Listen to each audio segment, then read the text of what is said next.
The film begins with Asli heading to work at her company, where she encounters Cenk, the company's lawyer. Their conversation makes it evident that they are in a relationship. Afterward, Asli visits Nazim in his office, where he is sitting with her father, Arif. It is revealed that Nazim, Arif, and Asli are business partners. At that moment, Cenk enters with urgent news. The company's former chief financial officer has been arrested in Malta for embezzling a significant sum of money. The revelation shakes everyone, and Nazim warns that if the funds are not recovered, the company will face bankruptcy. In response, Cenk presents an alternative, an ambitious project, building a luxurious hotel on a beachfront property owned by the company. This would not only restore financial stability, but also generate considerable profits.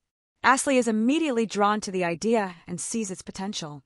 However, her father, Arif, points out a major obstacle. Their fourth business partner, Edge, is unlikely to agree.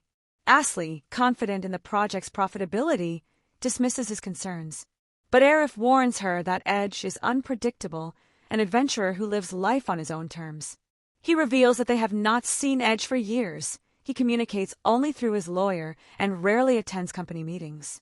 Moreover, Edge is passionate about surfing and even owns a surf school by the beach, making it uncertain whether he would be willing to part with the land for the hotel project. Determined, Asli decides to meet Edge in person and persuade him. Arif suggests that she take Cenk along, but she refuses. Instead, she asks Cenk to help her contact Edge's lawyer and arrange a meeting. Once everything is set, she travels to the city where Edge lives. Upon arrival, she stops at a restaurant for a meal, unaware that the restaurant's owner and head chef is none other than Edge himself. When the food arrives, Asli finds the taste unappealing due to the herbs used. Edge, noticing her dissatisfaction, tastes it himself and acknowledges her complaint, then prepares a different dish for her. She spends the rest of the evening at the restaurant, growing frustrated as Edge's lawyer fails to respond and confirm their meeting. To calm her nerves, she drinks more than usual. A drunk patron misinterprets her behavior, assuming she is looking for company. He approaches her persistently, but Asli rejects his advances. However, the man, too intoxicated to take a hint, becomes more insistent, until Edge intervenes, pulling him away. Grateful, Asli thanks Edge, and the two start talking. Though they converse for a long time, neither reveals their true identity to the other. At the end of the night, Edge escorts her to her hotel.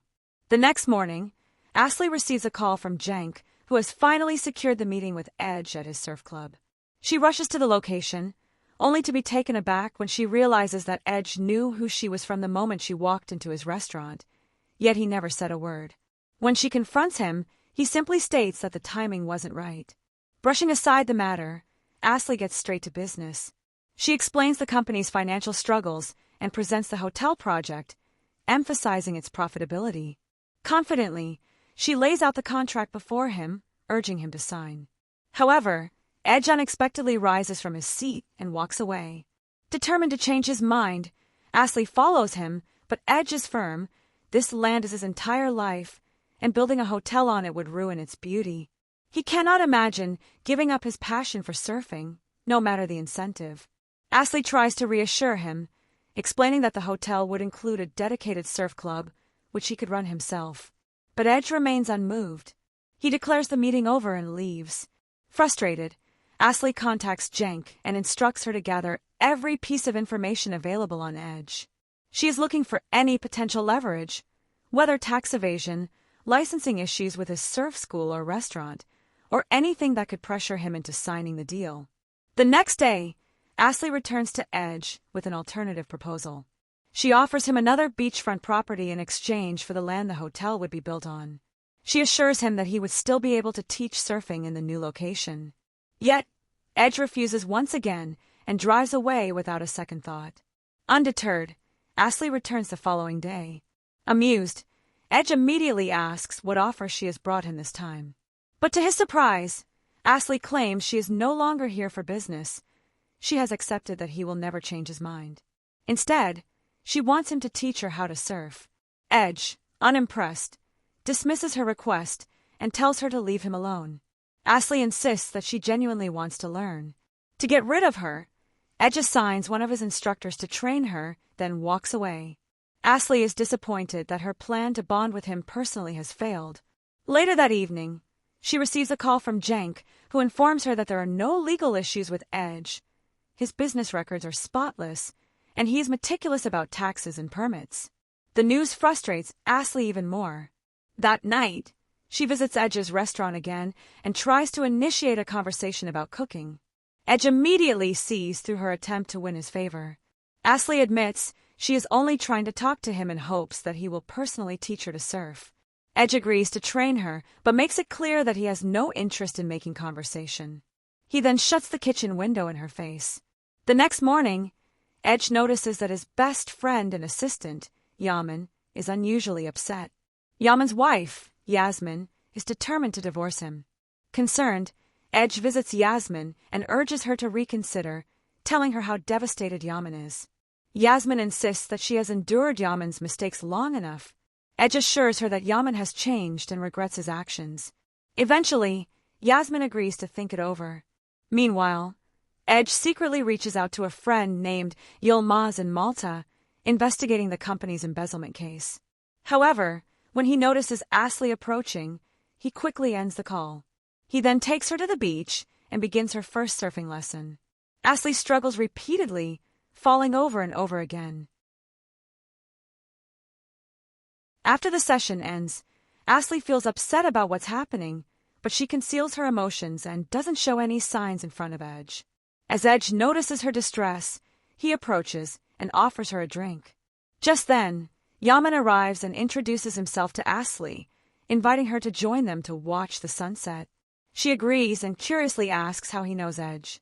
Yaman explains that he once owned a small construction company burdened with heavy debts. When he met Edge and learned about his story, Edge decided to become his business partner. Since then, their company has significantly improved. Later, Asli leaves and calls Sin, giving her Yaman's company name, instructing her to investigate and gather details. Asli realizes that Edge is a co-owner, which goes against their company's policies. This discovery gives her an opportunity to remove him from the board of directors. The next day, Asli visits the club and finds Yaman asleep while Edge is busy training others.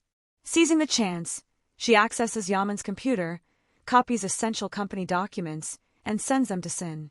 When Edge returns, Asli asks him to take her on a tour of the city. Edge tells her he needs to visit a farm to pick up an order for the restaurant and takes her along.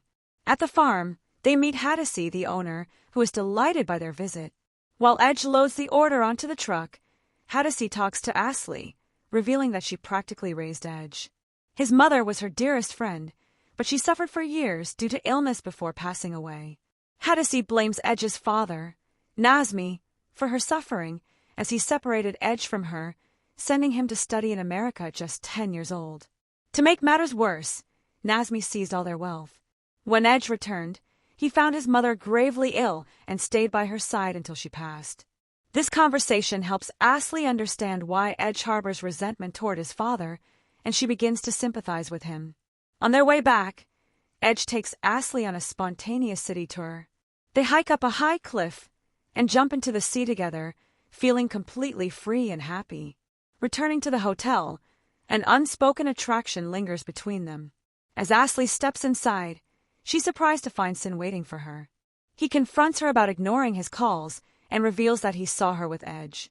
He accuses her of being interested in him, as her gaze made it obvious. Asli, however, insists that she is only deceiving Edge to exploit his weaknesses and ensure their company's project succeeds. She urges Sin to leave before anyone sees them together and grows suspicious. The following day, Asli and Edge participate in a surfing lesson, thoroughly enjoying the experience. Afterward, Asli warns him that the board members won't stop pressuring him to hand over the land and will go to great lengths to fight him. She admits she's worried about him. Edge reassures her that he can handle the situation. Later, he invites her to his mountain house for lunch. While dining, Edge confesses his love for Asli, and she reciprocates. They spend a pleasant time together. The next day, Asli calls Sin and instructs her to halt the investigation into Yaman's company, ensuring that no one finds out about it. However, Sin overhears this conversation. The following evening, Edge hosts a party at his restaurant, inviting all his friends to celebrate Yasmin's return. The atmosphere is joyful until Sin crashes the event, announcing that Asli has been deceiving Edge. Shocked, Asli quickly stands up and moves towards Sin, attempting to silence him, but he persists. He then drops another bombshell, revealing that he is not only the company's legal advisor but also Asli's lover. Furious, Asli yells at him, declaring that their relationship is over. Edge, enraged, moves to attack Sin, but Sin smirks and declares that the board will soon hold a meeting to remove Edge due to his involvement in an external business. He then presents evidence, documents Asli had stolen, proving Edge's partnership with Yaman. This means the board will proceed with their project on the disputed land, whether Edge agrees or not. Stunned, Edge processes the betrayal and storms off. Asli runs after him, desperately explaining that she initially deceived him but later called Sin to stop everything once she realized she loved him. However, Edge refuses to believe her and orders her to leave the city. Heartbroken, Asli returns to Istanbul, struggling to cope with what happened. Meanwhile, Edge resumes his daily life, though he remains troubled and saddened by the turn of events. One day, his close friend Yilmaz arrives with crucial information. He knows who is responsible for the company's embezzlement. The next day, at a board meeting, Nazmi and Arif finalize the decision to expel Edge. When it's Asli's turn to sign, she refuses. Arif immediately questions her, warning that her actions could harm the company. Before she can respond, Edge unexpectedly enters the room. Asli is visibly relieved, while Sin grows agitated. Ignoring Sin, Edge takes a seat and addresses Nazmi, declaring that he had vowed never to return to this company because of a woman, his mother. He accuses Nazmi of deceiving her, breaking her heart, and ultimately causing her death. Now, he's here because another woman was betrayed by Nazmi as well. Everyone realizes he's referring to Asli. Furious, Sin demands security to remove Edge, but Edge calmly informs him that security has already been summoned to remove Sin instead. Edge then presents a file containing incriminating evidence against Nazmi and Sin, exposing them for forging documents that granted the financial director unauthorized access to withdraw company funds. Not only is this illegal, but they also used those funds to establish a secret company in Malta, making them co-owners. Sin tries to dismiss the allegations, but Arif takes the file, examines the documents, and confirms their authenticity. At that moment, Edge announces that he will personally invest in the company's recovery, but under one condition: Asli must be appointed chairperson with exclusive decision-making authority.